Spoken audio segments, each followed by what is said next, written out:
مسلک اعلی حضرت، فضائل اہل بیت مصطفیٰ، فیضان حضور تاج الشریعہ. ماشاءاللہ. السلام علیکم ورحمۃ اللہ تعالی وبرکاتہ. نحمده ونصلي ونسلم على رسوله الكريم وآله وصحبه الكرام أجمعين ومن تبعهم بإحسان إلى يوم الدين. أما بعد، فأعوذ بالله من الشيطان الرجيم. بسم الله الرحمن الرحيم. اهدنا الصراط المستقيم صراط الذين أنعمت عليهم غير المغضوب عليهم ولا الضالين. آمين. صدق الله مولانا العظيم وبلغنا رسوله النبي الأمين الكريم ونحن على ذلك لمن الشاهدين والشاكرين والحمد لله رب العالمين. آئیے سب سے پہلے اپنے آقا و مولا تاجدار مدینہ صلی اللہ تعالی علیہ وسلم کی بارگاہ بے کس پناہ میں درود شریف کا نذرانہ پیش کریں. پڑھیں بآواز بلند: اللہم صلی علی سیدنا محمد وعلی آل سیدنا محمد واصحاب سیدنا محمد وبارک وسلم علیہم. حضرات گرامی، میں نے جس آیت کریمہ کی تلاوت کا شرف حاصل کیا،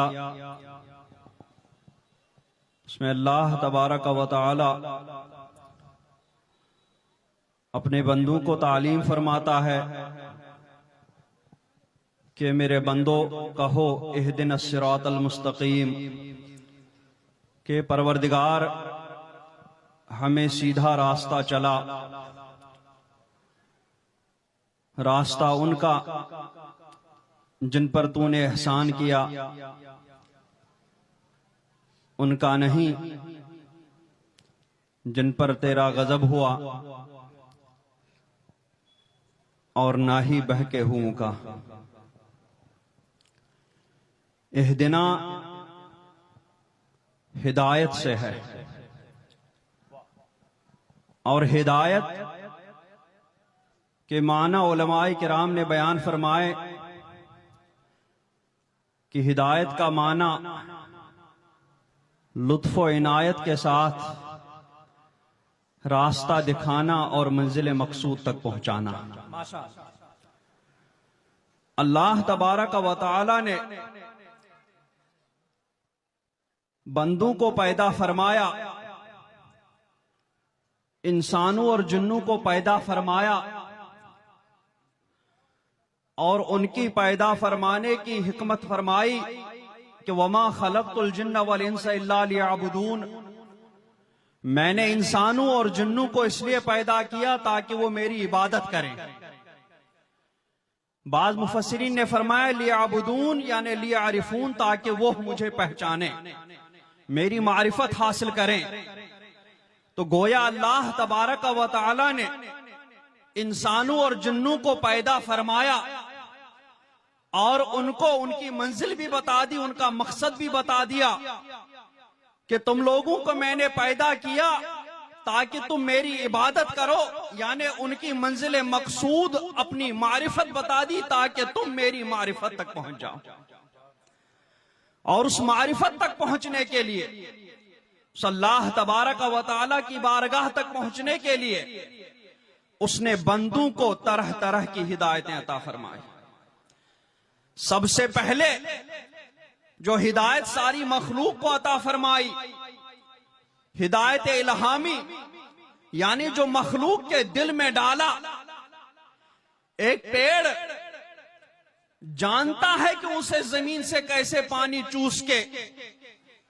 اپنی ٹہنیاں نکالنا اور اپنی شاخیں بڑھانا ہے. ایک جانور کا بچہ پیدا ہوتے ہی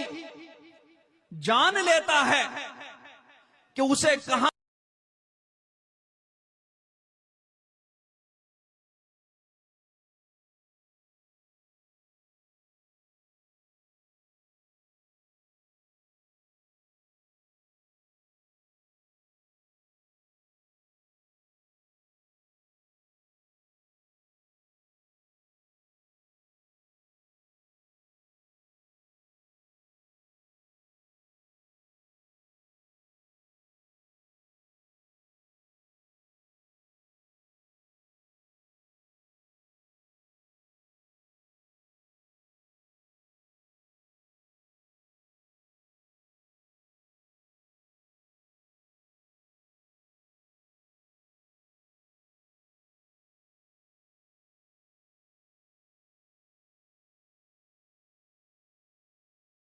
فرماتا ہے، کان عطا فرماتا ہے، آنکھیں عطا فرماتا ہے، ہاتھ عطا فرماتا ہے، زبان عطا فرماتا ہے، پیر عطا فرماتا ہے، مختلف اعضاء عطا فرماتا ہے، جن اعضاء سے وہ اپنے آس پاس کی چیزوں میں نفع اور نقصان کی چیزوں کو پہچان لیتا ہے۔ اسے پتا رہتا ہے کہ یہ چیز میرے لیے نفع بخش ہے تو وہ اس کو حاصل کرنے کی کوشش کرتا ہے، یہ چیز میرے لیے نقصان دہ ہے تو وہ اس سے دور رہنے کی کوشش کرتا ہے۔ یہ ہدایت انسانوں کے ساتھ ساتھ جانوروں کو بھی پتا رہتی ہے۔ جانور کبھی آگ کے پاس نہیں جاتا، اسے پتا ہے جاؤں گا تو جل جاؤں گا، اسے یہ بات کوئی نہیں سکھاتا ہے، اس کے دل میں یہ بات صرف پروردگار عالم نے ڈالی ہوئی ہوتی ہے۔ وہ پانی میں نہیں کود جاتا ہے، سیلاب آتا ہے، جانور اس میں تیرتے نہیں ہیں، انہیں پتا ہوتا ہے کہ اس میں چلے جائیں گے تو ڈوب جائیں گے۔ ان حواس کے ذریعے ان کے پاس بھی آنکھیں رہتی ہیں، ان کے پاس بھی کان رہتے ہیں، ان کے پاس بھی قدم رہتے ہیں، ان کی یہ آنکھیں، ان کی یہ قدم کسی نقصان دہ چیز کی طرف نہیں بڑھتے ہیں، بلکہ یہ نفع بخش چیزوں کی طرف قدم اٹھاتے ہیں، نفع بخش چیزوں کی طرف ہی ان کی آنکھیں بھی چلی جاتی ہیں۔ یہ وہ ہدایت ہے جو اللہ تبارک و تعالیٰ نے انسانوں کے ساتھ ساتھ جانوروں کے اندر بھی پیدا کی ہوتی ہے۔ پھر اس کے بعد ہدایت کا تیسرا نمبر آتا ہے، اور وہ ہدایت عقل ہے۔ وہ عقل اللہ تبارک و تعالی، وہ سمجھ اللہ تبارک و تعالی جس طریقے سے انسان کے اندر پیدا فرماتا ہے اسی طریقے سے جانور کے اندر بھی پیدا فرماتا ہے۔ جانور بھی عقل مند ہوتے ہیں، جانوروں کے پاس بھی طرح طرح کی چیزیں کھرا کھوٹا سمجھنے کی سمجھ ہوتی ہے، وہ بھی جانتے ہیں کہ یہ چیز ہمارے لیے نفع بخش ہے اور یہ چیز ہمارے لیے نقصان دہ ہے۔ ایک چیز سے نقصان، ایک مرتبہ نقصان پہنچنے کے بعد وہ دوسری مرتبہ اس چیز کو ہاتھ نہیں لگاتے ہیں، ان کی عقل یہ فیصلہ کر لیتی ہے کہ وہ چیز ان کے لیے نقصان دہ ہو سکتی ہے۔ اگر جانوروں کے پاس بھی سمجھ ہوتی ہے، ایک واقعہ پڑھا تھا میں نے کہ ایک مرتبہ ایک علاقے میں بندر بہت پریشان کرتے تھے، تو اس علاقے کے کچھ لوگوں نے سوچا کہ اب ہم روٹیوں میں زہر ملا کر کے چھت پہ ڈال دیں گے، بندر آ کے کھا جائیں گے، وہ مر جائیں گے۔ یہ سوچ کر کے ان انسانوں نے روٹیاں بنائی بے شمار، اور ان میں سب روٹیوں میں زہر ڈال دیا، اور زہر ڈال کر کے ان لوگوں نے چھت پہ وہ ساری روٹیاں پھیلا دی۔ بندر آئے، اب یہ خوش ہو رہے تھے کہ سارے بندر ان روٹیوں کو کھا کر کے مر جائیں گے اور ہمیں چھٹکارا حاصل ہو جائے گا۔ ایک بندر آیا، اس نے روٹی سے جو ہی ایک لقمہ کھایا، سارے بندروں کو اشارہ کیا، واپس چلے گئے اور جنگل کی طرف یا کسی علاقے کی طرف گئے، وہاں سے ایک ایک دو دو پتے ہاتھ میں لے کر کے پہنچے۔ اب کیا دیکھ رہے ہیں؟ ایک ایک روٹی ہاتھ میں لے رہے ہیں، دوسرے ہاتھ میں پتا رہتا ہے، ادھر روٹی کا ایک ٹکڑا کھا رہے ہوتے ہیں، ادھر اس پتے کا ایک ٹکڑا کھا رہے ہوتے ہیں۔ وہ روٹی کا زہر انہیں کچھ بھی نقصان نہیں کرتا ہے، ساری روٹیاں کھا کر کے وہ خوش و خرم واپس لوٹ جاتے ہیں، اور ادھر انسان ان کی سمجھ کی داد دے رہا ہوتا ہے۔ اگر ایسی بات ہے، جانوروں کے اندر بھی اتنی سمجھ رہتی ہے، انسانوں کے اندر بھی اتنی سمجھ رہتی ہے، تو پھر انسان کو ذوی العقول اور جانوروں کو غیر ذوی العقول کس لحاظ سے کہتے ہیں؟ میں نہیں مانتا کہ جانور ذوی العقول نہیں ہیں، بے شک انہیں بھی اللہ تعالیٰ نے سمجھ عطا فرمائی ہے، انسانوں کو بھی اللہ تعالیٰ نے سمجھ عطا فرمائی ہے۔ پھر فرق کیا ہے؟ فرق کیا ہے؟ فرق ہے استنباط، یعنی جانور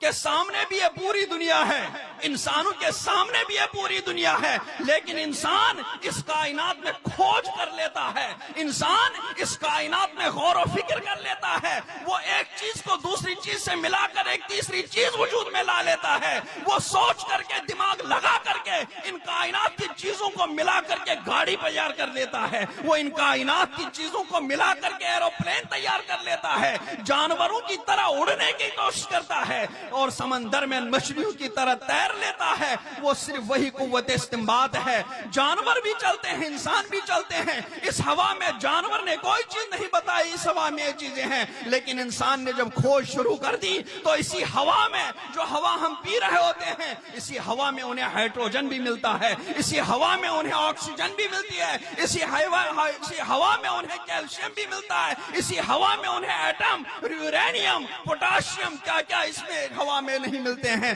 بظاہر ان آنکھوں سے جب ہم دیکھتے ہیں تو کچھ نظر نہ آتا ہے، لیکن جب ہم اپنی عقل لگا کر استنباط شروع کر دیتے ہیں تو اس ہوا میں ہمیں ہزاروں چیزیں اللہ تبارک و تعالیٰ نے رکھی ہوئی نظر آتی ہیں۔ اس پانی میں جب ہم غور کرتے ہیں تو اس پانی میں ہمیں ہزاروں چیزیں ملتی ہیں، اس پانی کو ہم اینالائز بھی کر لیتے ہیں، الگ الگ بھی کر لیتے ہیں، پتہ چلاتے ہیں کہ یہ پانی کن چیزوں سے بنا ہے، یہ ہائیڈروجن سے بنا ہے، آکسیجن سے بنا ہے۔ ہائیڈروجن اور آکسیجن جب مل جاتا ہے تو پانی وجود میں آ جاتا ہے۔ اس طریقے سے انسان کے سامنے اللہ پاک نے قرآن پاک دے دیا، اس قرآن پاک میں انسان نے غور کر لیا، غور کرنا جب شروع کر دیا تو علم نحو وجود میں آ گیا ہے، علم صرف وجود میں آ گیا ہے، علم تصوف وجود میں آ گیا ہے، علم فزکس وجود میں آ گیا ہے، کیمسٹری وجود میں آ گئی ہے، بایولوجی وجود میں آ گئی ہے، زولوجی وجود میں آ گئی ہے۔ آپ سوچ لیں قرآن پاک کے نزول سے پہلے نہ کہیں باٹنی کا وجود تھا، نہ کہیں فزکس کا وجود تھا، نہ کہیں میتھمیٹکس تھا، نہ کہیں فزکس کیمسٹری کا وجود تھا، کسی بھی چیز کوئی اسٹرانومی نہیں تھی، کوئی بھی چیز نہیں تھی۔ یہ وہی علوم ہے جو قرآن پاک کے دامن سے جن لوگوں نے جنم لیا ہے، انسان نے غور و فکر کر کے ان علوم کو وجود میں لایا ہے۔ ان سارے علوم کی سود قرآن پاک کے پاس جا کر کے مل جاتی ہے۔ انسان اور حیوان میں یہی فرق ہے، حیوان کے پاس سمجھ اتنی ہے کہ وہ نفع اور نقصان کو پہچان لیتا ہے، اور انسان کے پاس اتنی سمجھ اللہ تعالیٰ نے دی ہے کہ وہ ایک چیز کے ذریعے دوسری چیز نکال لیتا ہے، تیسری چیز ملا کر کے چوتھی چیز وجود میں لاتا ہے۔ یہ قوت استنباط جو انسان کے پاس ہے یہی اس کو جانوروں سے ممتاز کر دیتی ہے، یہ قوت استنباط اس کے پاس ہے یہ اس کو جانوروں سے الگ کر لیتی ہے، جانوروں سے ممتاز کر لیتی ہے۔ یہی قوت استنباط انسان کو جانوروں سے الگ ایک مخلوقات جس کو اشرف المخلوقات کہا جاتا ہے وہی اشرف المخلوقات کے درجے میں کھڑا کر دیتا ہے۔ اسی کو اللہ تبارک و تعالیٰ نے فرمایا تھا، جب فرشتوں نے کہا تو اللہ تعالیٰ نے فرمایا انی اعلم وانتم لا تعلمون، میں وہ جانتا ہوں جو تم نہیں جانتے ہو سب۔ اس کے بعد ہدایت کا تیسرا چوتھا نمبر آ جاتا ہے، چونکہ ہم دیکھتے ہیں کہ حواس بھی کبھی کبھی خطا کر جاتے ہیں، عقل بھی خطا کر جاتی ہے۔ بہت سارے عقل مند پارلیمنٹ میں بیٹھتے ہیں، کوئی قانون بنا لیتے ہیں، سال بھر بعد بھی انہیں اپنی اس قانون میں خامی نظر آنے لگتی ہے، حالانکہ ملک کے چیدہ عقل مند بیٹھ رہے ہوتے ہیں، دنیا کے چنے ہوئے عقل مند بیٹھ کر کے کوئی قانون پاس کر لیتے ہیں، لیکن سال بھی نہیں گزرتا ہے وہ اس قانون میں ترمیم کی بات کرنے لگتے ہیں، اس قانون میں تبدیلی کی بات کرنے لگتے ہیں۔ اس کا مطلب ہے کہ عقل بھی دستور حیات بنانے کے لیے کافی نہیں ہے، عقل کے بعد ایک اور ہدایت چاہیے کہ جو ایسا دستور دے دے کہ جس دستور میں جس زمانے میں قدم اٹھائے اس زمانے میں وہ قدم سیدھا ہی اٹھ جائے گا، کہیں بھی غلطی کا شکار نہیں ہوگا۔ کیا کہنا ماشاء اللہ۔ اسی لیے اللہ تبارک و تعالیٰ نے کرم فرمایا، اس ہدایت الہامی کے بعد، اس ہدایت حاسی کے بعد، اس ہدایت عقلی کے بعد اللہ تبارک و تعالیٰ نے انبیاء کرام کی مقدس جماعت کو ہماری ہدایت کے لیے بھیجا۔ اسی ہدایت کے بارے میں ارشاد فرمایا تھا جب حضرت آدم کو زمین کی طرف ڈالا تھا، زمین کی طرف اتارا تھا، تو ارشاد فرمایا تھا فَإِمَّا يَأْتِيَنَّكُم مِّنِّي هُدًى فمن تبع ہدایہ فلا خوف علیہم ولا هم يحزنون، کہ اگر میرے ہدایت تمہارے پاس آ جائے تو جو میری اس ہدایت کی پیروی کرے گا نہ اس کو کوئی خوف ہوگا نہ اس کو کوئی غم ہوگا۔ اسی طریقے سے اللہ تبارک و تعالیٰ نے فرمایا کہ تمہاری عقلیں عسیٰ ان تکرہوا شیئا وہو خیر لکم وعسیٰ ان تحبوا شیئا وہو شر لکم، کہ قریب ہے کہ تمہیں کوئی چیز ناپسند ہو لیکن وہی تمہارے لیے بہتر ہو، اور قریب ہے کہ کوئی چیز تمہیں پسند آ جائے لیکن وہ تمہارے لیے نقصان دہ ہو۔ اس لیے اللہ تبارک و تعالیٰ نے انی عالم ما لا تعلمون، میں وہ جانتا ہوں جو تم نہیں جانتے ہو، میں جانتا ہوں تمہارے لیے خیر کیا ہے، میں جانتا ہوں تمہارے لیے شر کیا ہے۔ اسی لیے تمہاری عقل پر بہت سارے احکام نہیں چھوڑے، میراث کے احکام بیان کرنے کے بعد فرمایا کہ میں جانتا ہوں کہ تمہیں پتہ نہیں چلے گا کہ کون رشتہ دار تمہارے قریب ہے، کون رشتہ دار تمہارے لیے زیادہ فائدہ مند ہے، کون تم رشتہ دار تمہارے لیے نقصان دہ ہے، یہ تم نہیں جانتے ہو، یہ میں جانتا ہوں۔ اس لیے میراث کے احکام خود اللہ رب العزت نے کلام پاک میں تفصیل سے ارشاد فرمائے ہیں۔ انی اعلم ما لا تعلم، میں وہ جانتا ہوں جو تم نہیں جانتے۔ مطلب ہمارے حواس بھی کافی نہیں ہیں، ہماری عقل بھی کافی نہیں ہے، اس لیے اللہ تبارک و تعالیٰ نے کرم فرما کر کے انبیاء کرام کی مقدس جماعت کو ہماری مزید ہدایت کے لیے بھیجا، ہماری مزید ہدایت کے لیے مبعوث فرمایا۔ تو پتہ چلا کہ صرف عقل کافی نہیں تھی، ہدایت کے راستے پر چلنے کے لیے، اس ہدایت کے راستے پر چلانے کے لیے اللہ تبارک و تعالیٰ نے انبیاء کرام کی مقدس جماعت کو بھیجا۔ ہمیں ارشاد فرمایا کہ مانگو اہدنا الصراط المستقیم، کہ پروردگار ہمیں سیدھے راستے پر چلا۔ تو ہم نے سوال کیا پروردگار عالم وہ سیدھا راستہ کیا ہے؟ تو ارشاد فرمایا صراط الذین انعمت علیہم، تم سیدھے راستے پر چلنا چاہتے ہو نا، اسی راستے پر چلو جس پر انبیاء کرام کی مقدس جماعت چل رہی ہے، جس پر سرکار دو عالم صلی اللہ علیہ وسلم چل رہے ہیں، اسی راستے پر تم چلو گے، کیونکہ انہی پر اللہ تبارک و تعالیٰ کا احسان ہوا ہے، انہی پر اللہ تبارک و تعالیٰ کا انعام ہوا ہے۔ اس لیے جس راستے پر وہ چل رہے ہیں اسی راستے پر تمہیں چلنا ہے، تبھی تم ہدایت کے راستے پر گامزن ہو۔ ماشاءاللہ ماشاءاللہ ماشاءاللہ۔ یہ ہدایت اللہ تبارک و تعالیٰ نے عطا فرمائی۔ تو اگر اس راستے سے ہم ذرا بھی ہٹ گئے اور ہمیں نقصان پہنچا تو اس نقصان کے ہم خود ذمہ دار ہیں۔ جب یہ پتا چلا کہ حواس بھی کافی نہیں ہے، عقل بھی کافی نہیں ہے، انبیاء کرام کی تعلیمات کا سہارا لینا ضروری ہے، تبھی ہم سیدھے راستے پر چلیں گے۔ اور انبیاء کرام کی تعلیمات کا سہارا نہیں لیا تو ہم قدم قدم پہ بھٹک جائیں گے، قدم قدم پہ ہمیں بہکنے کا اندیشہ ہو جائے گا۔ اور اسی لیے ہم بہک رہے ہیں، اسی لیے ہم بھٹک رہے ہیں، کیونکہ ہم نے اللہ رب العزت کی اس بھیجی ہوئی ہدایت کو مکمل طور سے اپنایا نہیں۔ ہم شادی کی سوچتے ہیں تو تعلیمات مصطفیٰ کو الگ رکھ کر کے اپنی عقل سے سوچ لیتے ہیں۔ ہم نکاح کی سوچتے ہیں تو مصطفیٰ جان رحمت کی تعلیمات کو الگ رکھ کر کے سوچتے ہیں۔ سرکار نے فرمایا تھا مال مت دیکھنا، حسن و جمال مت دیکھنا، حسب و نسب مت دیکھنا، وہ کتنا دے گا کتنا نہیں دے گا یہ مت دیکھنا، بلکہ تم اگر دیکھنا تو صرف دینداری دیکھنا۔ اگر عورت میں تمہیں دینداری نظر آئے گی تو تم اسی کو اپنانا، لیکن ہم سب کچھ دیکھتے ہیں، صرف دینداری نہیں دیکھتے ہیں۔ اس وجہ سے ہماری شادیاں کامیاب نہیں ہوتی ہیں، ہماری شادیاں ہمارے لیے وبال جان بن جاتی ہیں۔ سرکار نے فرمایا دنیا متاع، دنیا سامان ہے، وہ خیر متاع دنیا المرأۃ الصالحہ، اور دنیا کے سامان میں سب سے بہترین سامان وہ نیک اور صالح عورت ہے۔ تو اگر ہم تعلیمات مصطفیٰ کو قدم قدم پر اپنا دے تو ہم بے شک اپنے منزل مقصود تک پہنچ جاتے، اور ہمیں نقصان کا ذرا بھی احساس نہیں ہوتا، ہمیں نقصان کا ذرا بھی خطرہ نہیں ہوتا۔ ہمیں جو نقصان اٹھا رہے ہیں، جو اپنے آپ کو نقصان پہنچا رہے ہیں، جو اپنے آپ کو یہ خوف، جو اپنے آپ کو یہ حزن و ملال، یہ رنج و غم جو دیتے ہیں، یہ صرف اور صرف اسی وجہ سے کہ ہم نے اما یاتینکم منی ھدی فمن تبع ھدایا فلا خوف علیہم ولا هم یحزنون، اس ہدایت کو جس ہدایت کی وجہ سے ہمارے اندر نہ خوف کا نام و نشان رہتا، نہ ہمارے اندر رنج و ملال کا نام و نشان رہتا، اس ہدایت کو ہم نے اپنایا ہی نہیں، کیونکہ اللہ تعالیٰ نے اسی کے لیے فرمایا تھا کہ اگر تم میرے اس ہدایت کو اپناؤ گے جو انبیاء کرام تمہارے پاس لے کر کے آئیں گے تو تم پر کوئی خوف بھی نہیں رہے گا، کوئی غم بھی نہیں رہے گا۔ ہم نے اسی کو چھوڑ کر کے اپنے آپ کو خوف میں بھی مبتلا کر دیا، رنج و غم میں بھی مبتلا کر دیا، اس کے ہم خود ذمہ دار ہیں۔ ماشاءاللہ۔ اور یہ انبیاء کرام کا راستہ صراط الذین انعمت علیہم، یہ وہ راستہ ہے کہ جو ڈائریکٹ ہمیں منزل مقصود تک پہنچا دے گا۔ اسی راستے پر جب ہم چلنا شروع کر دیں گے، کیسے چلیں گے؟ تعلیمات مصطفیٰ کو اپنا کر جب ہم راستے پر شروع کر دیں گے، تعلیمات قرآن کو اپنا کر جب ہم اس راستے پر چلنا شروع کر دیں گے،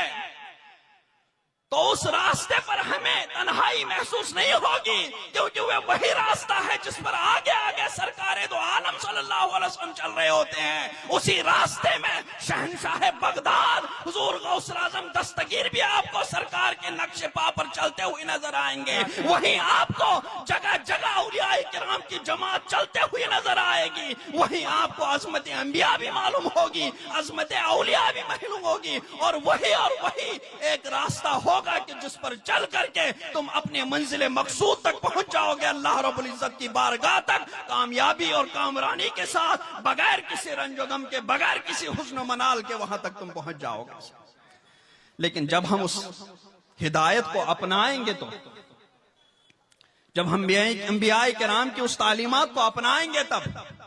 سرکار کے ارشادات پر عمل کریں گے، تبھی ہم اس راستے پر چل پائیں گے۔